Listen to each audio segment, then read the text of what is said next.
কিছু সম্পর্ক আর হয়তো আগের মতো থাকে না, তবে স্মৃতিগুলো ঠিক আগের মতোই থেকে যায়। একটা সময় আসে যখন কারো পাশে থাকাটাও আর দরকার হয় না। নিজের ভাঙা টুকরোগুলো একা একাই গুছিয়ে নিতে হয়। তখন আর অভিযোগও জমে না, শুধু বোবা হয়ে যায় সব অনুভূতি। চোখে জল আসে না, হৃদয় কাঁপে না, শুধু একটা নিঃশ্বাস বেরিয়ে আসে, নীরবতা নিয়ে মোরা দীর্ঘশ্বাস। এই নীরবতাই তখন কাছের সাথী হয়, আর একাকিত্ব তা হয়ে ওঠে নিজের ঘর, নিজের তৈরি একটা নিরাপদ পৃথিবী। কখনো আশা হারাবেন না, ধৈর্য রাখুন, একদিন না একদিন সফলতা আসবেই ইনশাল্লাহ।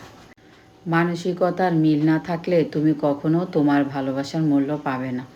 কখন কোথা থেকে সরে আসতে হবে এটা বুঝে গেলেই জীবন সুন্দর।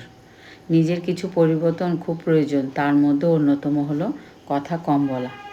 শুকরিয়া ওই রবের প্রতি যিনি অন্ধকার রাত কাটিয়ে নতুন ভোরের আলো দেখান। মেয়েদের চেহারা সুন্দর